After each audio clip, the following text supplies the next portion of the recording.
शंकर एक अनाथ लड़का था। उसको जंगल में रहने वाले शिकारियों के एक गिरोह ने पाला था। उसके पास कोई औपचारिक शिक्षा भी नहीं थी।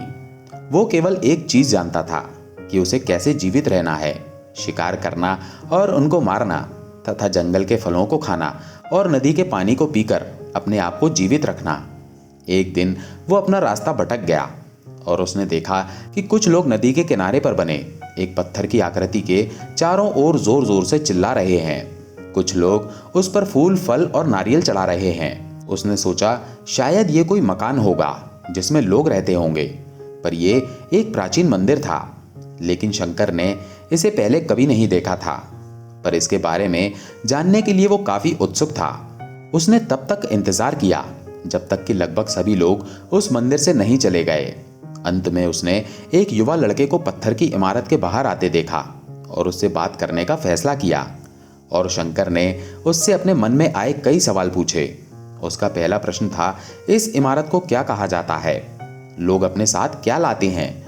फिर उन चीजों को अंदर वाली इमारत में क्यों छोड़कर वापस आ जाते हैं? चीजों को अपने साथ लाना और उन्हें अंदर छोड़कर वापस चले जाने पर वो लड़का शंकर की अज्ञानता व मासूमियत पर बहुत ही हैरान था और उसके सवालों से चकित भी था।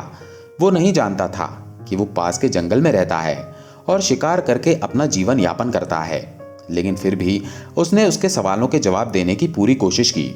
उसने शंकर को बताया, ये भगवान शिव का मंदिर है। लोग यहाँ उन्हें फल और फूल चढ़ाने आते हैं। वे शिव भगवान से जो चाहते हैं वो मांगते हैं और शिव उनकी सभी प्रार्थनाओं को सुनते हैं। ये सुनकर शंकर तुरंत मंदिर जाना चाहता था। लड़के ने उसे अंदर का रास्ता दिखाया और शिवलिंग के बारे में बताया। शंकर ने मासूमियत से लड़के से पूछा, ये शिवलिंग क्या चीज है और हमें क्या देता है? लड़के ने बताया, हम शिव से जो मांगते हैं वो हमें दे देता है। हम सब ऐसा मानते हैं। लड़के ने कहा, अब अंधेरा हो रहा है, अब मुझे घर जाना होगा। और वो शंकर को वहीं अकेला छोड़कर चला गया। शंकर ने झिझकते हुए मंदिर में प्रवेश किया। वो एक कोने में बैठ गया और सोचा, एक पत्थर किसी को वो चीज कैसे दे सकता है जो वे चाहते हैं? इसलिए उसने इसका परीक्षण करने का फैसला किया और उसने पत्थर की प्रतिमा से कहा, हे शिव, कृपया मुझे पर्याप्त शिकार करने दें ताकि मैं भूखा न रहूं।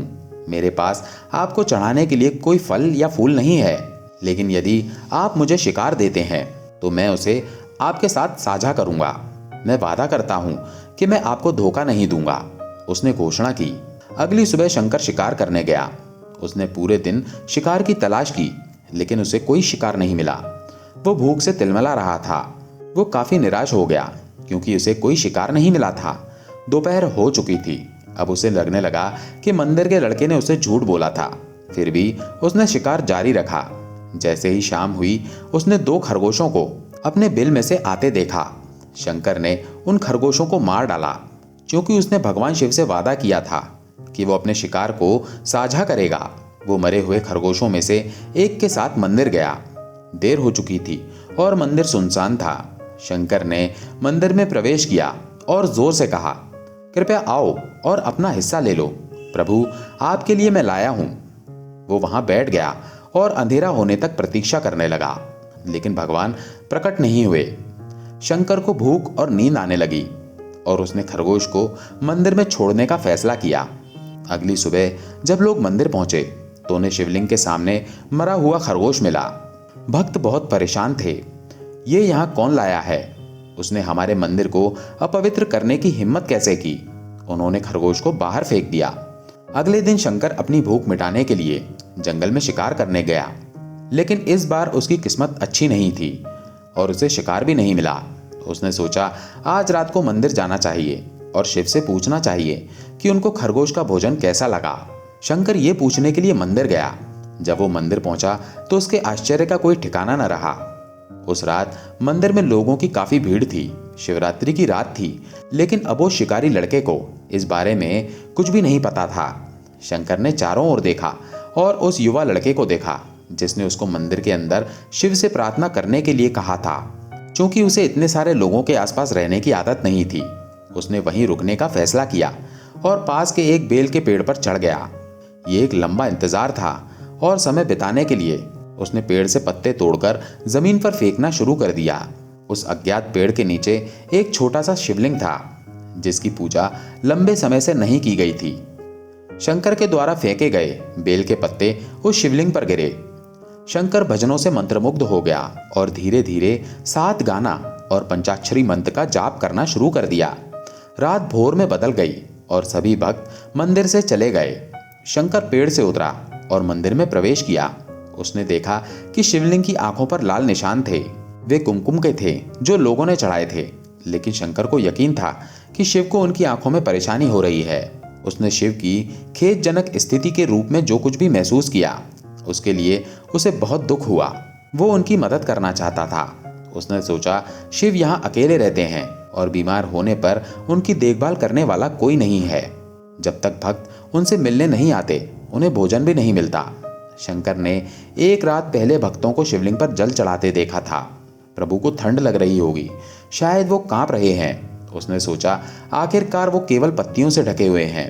तो उसने शिव से पूछा, मेरे स्वामी, मैं आपकी क्या मदद कर सकता हूँ? शायद कुछ खाना या दवा। मैं आपकी सेवा कैसे कर सकता हूँ? शिव ने उसे कोई उत्तर नहीं दिया। शंकर ने सोचा भगवान वास्तव में बहुत बीमार हैं, क्योंकि वो अब उत्तर देने में भी असमर्थ हैं। वो तुरंत जंगल में गया, कुछ औषधीय जड़ी बूटियों को लाया और लाल निशान पर उनका लेप लगाया, लेकिन कुछ नहीं हुआ। उसने कहा, लगता है कि ये अंधे हो गए हैं। मुझे प्रभु को अपनी एक आंख देनी चाहिए ताकि वो ठीक हो जाएं। ये निश्चित रूप से उन्हें खुश कर देगा। उसका दिल पवित्र था और उसने वहां शिव के हाथ में रखे त्रिशूल को उठाया और त्रिशूल को अपनी दाहिनी आंख की ओर ले गया और अपनी आंख को निकालने का प्रयत्न किया। शंकर अनपढ़ था। उसे मंत्रों या पूजा के उचित तरीकों का कोई ज्ञान नहीं था, लेकिन उसकी भक्ति की कोई सीमा नहीं थी। जैसे ही वो अपनी आंख निकालने वाला था, शिव अपनी पत्नी पार्वती के साथ प्रकट हुए। उन्होंने पार्वती से कहा, इस भक्त शंकर ने अनजाने में शिवरात्रि पर उपवास किया, बेल के पत्तों से मेरी पूजा की और साबित किया कि उसका दिल बेदाग है। मैं अपने इस भक्त पर काफी प्रसन्न हूँ। शिव भगवान ने शंकर से कहा, तुमने मुझे अपनी मासूमियत के कारण जीत लिया है। प्रभु ने मुस्कुराते हुए कहा, लोग मुझसे हर समय वादे करते हैं, लेकिन जैसे ही उन्हें वो मिल जाए जो उन्हें चाहिए, वो उनको भूल जाते हैं। दूसरी ओर तुमने मेरे साथ एक सच्चे इंसान की तरह व्यवहार किया और ये वास्तव में बहुत दुर्लभ है। अब से तुम मेरे इस संसार में सबसे बड़े भक्त माने जाओगे और तुम्हारा नाम मेरे साथ सदा जुड़ा रहेगा। तुम कई सदियों तक जीवित रहोगे। इस बात को कहकर भगवान शिव व मां पार्वती अंतर्ध्यान हो गए। तभी से लोग शिव के साथ शंकर को भी लगाने लगे।